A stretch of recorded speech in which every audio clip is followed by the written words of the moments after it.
नमो देवे महादेवे शिवाय नमः नम प्रकृते भद्रायणी यथाः पड़ता ಎಲ್ಲ ಭಕ್ತರು ಎಲ್ಲಮ್ಮ ಮೈವರ ಕಂಡ ಪರಮಾಶ್ರೀ ನಕಾಧಿಪರಾಶಕ್ತಿಂ ಭೂಯೋ ಭೂಯೋ ನಮಾಮ್ಯಹಂ. ಎಲ್ಲ ಭಕ್ತರಿಗೂ ಕೂಡ ನಮಸ್ಕಾರಗಳು. ಬೆಂಗಳೂರಿನಲ್ಲಿ ಹೆಸರುಘಟ್ಟ ಮೇದನೋಡಿನಲ್ಲಿ ಟಿ.ವಿ. ಕ್ರಾಸು, ಆ ಟಿ.ವಿ. ಕ್ರಾಸಿಂದ 1.5-2 ಕಿಲೋಮೀಟರ್ ಒಳಗಡೆ ಬಂದರೆ ಶ್ರೀ ಕ್ಷೇತ್ರ ಐವರಕಂಡಪುರ ಹೇಳ್ತಕ್ಕಂತಹ ಕ್ಷೇತ್ರ ಇದೆ. ಈ ಕ್ಷೇತ್ರದಲ್ಲಿ ಆದಿ ಮೂಲ ಎನ್ನುವಂತಹ ರೀತಿಯಲ್ಲಿ ಹಲವಾರು ದೇವತೆಗಳ ನೆಲೆಬೀಡು ಇದು. ಮೊದಲಿನಿಂದನೇ ಅಷ್ಟೇ ಈ ಒಂದು ಕ್ಷೇತ್ರದಲ್ಲಿ ಹಲವಾರು ದೇವತೆಗಳು ನೆಲೆಸಿದ್ದಾರೆ. ಇಲ್ಲಿ ಹಿಂದೆ ಮಹಾಭಾರತ ರಾಮಾಯಣ ಆಗಿರ್ತಕ್ಕಂತಹ ಕಾಲದಲ್ಲಿ ಕೆಲವೊಂದಿಷ್ಟು ಕುರುಹುಗಳು ಅಂತಂದ್ರೆ ಮಹಾಭಾರತದಲ್ಲಿ ಪಂಚಪಾಂಡವರು ವಾಸವಾಗಿರ್ತಕ್ಕಂತಹ ಜಾಗ, ಹೀಗೆ ಅನೇಕ ರೀತಿಯಾದಂತಹ ಕುರುಹುಗಳು ಈ ಜಾಗದಲ್ಲಿ ನಮಗೆ ನೋಡಲಿಕ್ಕೆ ಇವತ್ತಿಗೂ ಸಿಗ್ತಾ ಇದೆ. ಇದೇ ಒಂದು ಕ್ಷೇತ್ರದಲ್ಲಿ ಹಲವಾರು ವರ್ಷಗಳಿಂದ ಯಲ್ಲಮ್ಮ ತಾಯಿ ಅರ್ಥಾತ್ ಸವದತ್ತಿಯ ಪ್ರತ್ಯಾಮ್ನಾಯ ರೂಪವೋ ಎಂಬಂತೆ ದುರ್ಗಾ ಪರಮೇಶ್ವರಿ ರೂಪದಲ್ಲಿ ಆದಿಪರಾಶಕ್ತಿಯಾಗಿ ಈ ಒಂದು ಜಾಗದಲ್ಲಿ ಹಲವಾರು ವರ್ಷದಿಂದ ನೆಲೆಯಾಗಿ ನಿಂತಿರುತ್ತಾಳೆ. ಈ ಒಂದು ತಾಯಿಯ ಮಹಿಮೆ ಅಂತಂದ್ರೆ ಹಲವಾರು ವರ್ಷಗಳ ಹಿಂದೆ ಈ ತಾಯಿ ಆಗಮನ ಆಗ್ತಾ ಇತ್ತು, ಅವರಿಗೆ ಆವಾಹನೆಯೂ ಆಗ್ತಾ ಇತ್ತು. ಅವರು ಅನೇಕ ರೀತಿಯಾದಂತಹ ಆವಾಹನೆ ಮೂಲಕವಾಗಿ ಅನೇಕ ಜನರ ಕಷ್ಟವನ್ನ ಇಲ್ಲಿ ನಿವಾರಣೆ ಮಾಡಿದ್ದಾರೆ.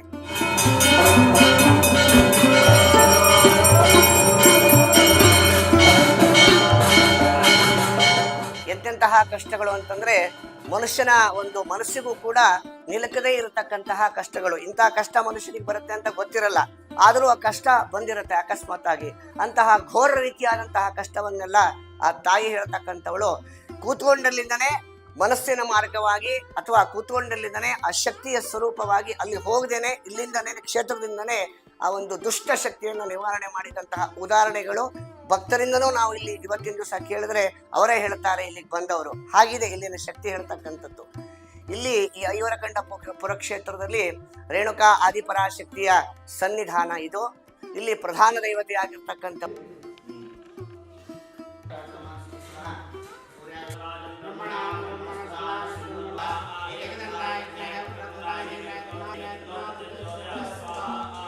ಆದಿಮಾಯೆ ಯೋಗಮಾಯೆ ಆಗಿರ್ತಕ್ಕಂತಹ ರೇಣುಕಾ ಯಲ್ಲಮ್ಮ ತಾಯಿ ಅರ್ಥಾತ್ ಸವದತ್ತಿ ಯಲ್ಲಮ್ಮನ ಗುಡದ ಮೇಲಿದೆ ಅಲ್ವಾ ದೇವಸ್ಥಾನ, ಆ ಮೂಲ ಸ್ವರೂಪದ ಪ್ರತಿಬಿಂಬ ಇದು. ಅದೇ ಶಕ್ತಿ ಇದು.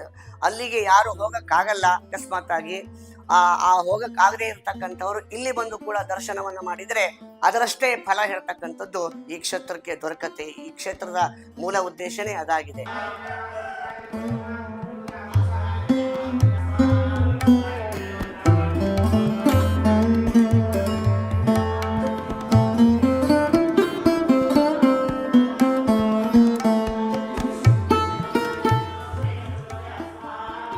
ಈ ಕ್ಷೇತ್ರದಲ್ಲಿ ಮಹಾಗಣಪತಿಯ ಸನ್ನಿಧಾನ, ಕಾಲಭೈರವೇಶ್ವರ ದೇವರ ಸನ್ನಿಧಾನ, ಹಾಗೆ ಆಂಜನೇಯ ದೇವರ ಸನ್ನಿಧಾನ, ವಿಶೇಷವಾಗಿ ಶಾಂತಮೂರ್ತಿ ಶನೇಶ್ವರ ಸ್ವಾಮಿ. ಈ ದೇವರ ಬಗ್ಗೆ ನಮ್ಮದೇ ಸ್ವಂತ ಅನುಭವ ಇದೆ ಮತ್ತು ಹಲವಾರು ಭಕ್ತರದ್ದು ಅನುಭವ ಇದೆ. ಯಾಕಂದ್ರೆ ನೀವೇ ಪ್ರತ್ಯಕ್ಷ ಬಂದು ನೋಡಿದ್ರೆ ಖಂಡಿತವಾಗ್ಲೂ ಗೊತ್ತಾಗತ್ತೆ. ಯಾಕಂದ್ರೆ ನಾವು ಹೇಳಿದ್ರೆ ನಿಮ್ಗೆ ಅಷ್ಟು ಇದಾಗ್ಲಿಕ್ಕಿಲ್ಲ. ಈ ಒಂದು ಶನೇಶ್ವರ ಸ್ವಾಮಿಯ ಅನುಗ್ರಹ ಹೇಗಿದೆ ಅಂತಂದ್ರೆ ಏನಾದ್ರು ಕಾರ್ಯ ಕೆಲಸ ಆಗಬೇಕು ಅಂದ್ರೆ ತಕ್ಷಣದಲ್ಲೇ ರಿಸಲ್ಟ್. ವರ್ಷ 9-6 ತಿಂಗಳು ಕಾಯುವಂತ ಪ್ರಶ್ನೆನೇ ಇಲ್ಲ ಇಲ್ಲಿ. ತಕ್ಷಣದಲ್ಲೇ 100% ರಿಸಲ್ಟ್ ಅನ್ನ ಸ್ವಾಮಿ ಹೇಳ್ತಕ್ಕಂಥವ್ನು ಕೊಟ್ಟು ಬಿಡ್ತಾನೆ. ಅಷ್ಟು ಶಕ್ತಿ ಸ್ವರೂಪನಾಗಿ ಆ ಶಾಂತಮೂರ್ತಿ ಶನೇಶ್ವರ ಸ್ವಾಮಿ ಇಲ್ಲಿ ನಿಂತಿದ್ದಾನೆ.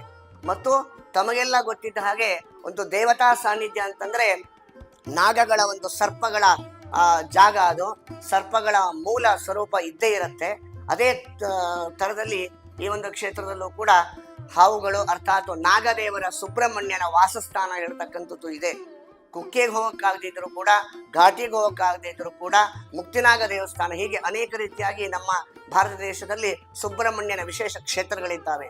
ಆ ಕ್ಷೇತ್ರಗಳಲ್ಲಿ ಒಂದಾಗಿರ್ತಕ್ಕಂಥದ್ದು ಕ್ಷೇತ್ರ. ಆ ಕ್ಷೇತ್ರಕ್ಕೆ ಏನು ಮಹಿಮೆ ಇದೆಯೋ ಅದೇ ತರ ಮಹಿಮೆ ಸುಬ್ರಹ್ಮಣ್ಯನಿಗೆ ಸಂಬಂಧವಾದಂತಹ ಮಹಿಮೆ ಈ ಜಾಗದಲ್ಲಿದೆ.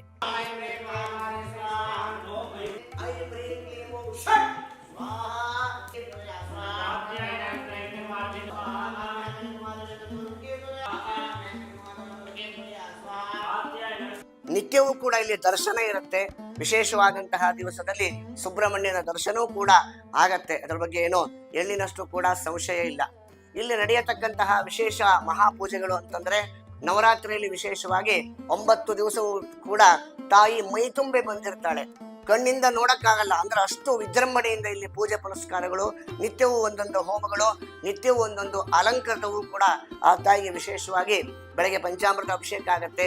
ನಿತ್ಯವೂ ಕೂಡ ಒಂದೊಂದು ಹೋಮ ಇರುತ್ತೆ, ಕಲಶ ಸ್ಥಾಪನೆ ಪೂಜೆ ಇರುತ್ತೆ, ಹಾಗೆ ಅಷ್ಟಾವಧಾನ ಸೇವೆ ಇರುತ್ತೆ. ಇದು ಪ್ರತಿನಿತ್ಯ. ಆದರೆ 10ನೇ ದಿವಸ ಮತ್ತು 9ನೇ ದಿವಸ ರಾರಾಜಮಾನವಾಗಿ ವಿಶೇಷವಾಗಿ ಆ ತಾಯಿಯನ್ನ ಪಲ್ಲಕ್ಕಿ ಉತ್ಸವವನ್ನು ಮಾಡ್ತಾರೆ. ಅದು ಅನೇಕ ರೀತಿಯಾದಂತಹ ವಾದ್ಯಗಳಿಂದ ವೈಭವೋಪೇತವಾದಂತಹ ಉತ್ಸವಗಳು ಈ ಜಾಗದಲ್ಲಿ ವಿಜೃಂಭಣೆಯಿಂದ ನಡೆಯುತ್ತೆ.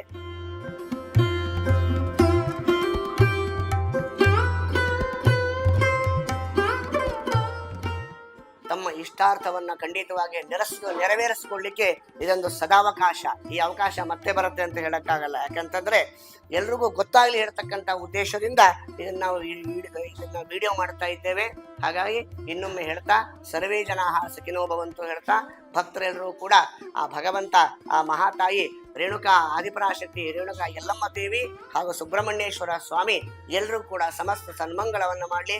ಎಲ್ಲರೂ ಕೂಡ ಆದಷ್ಟು ಬೇಗ ಈ ಜಾಗದಲ್ಲಿ ಬರುವಂತಾಗ್ಲಿ, ಎಲ್ಲರ ಕಷ್ಟವೂ ಕೂಡ ನಿವಾರಣೆ ಮಾಡುವಂತಾಗ್ಲಿ ಅಂತ ಹೇಳ್ಬಿಟ್ಟು ನಾವು ದೇವರಲ್ಲಿ ಪ್ರಾರ್ಥನೆಯನ್ನು ಮಾಡಿಕೊಂಡು ಈ ವಿಡಿಯೋಕ್ಕೆ ಮಂಗಳವನ್ನು ನೀಡ್ತಾ ಇದ್ದೇವೆ.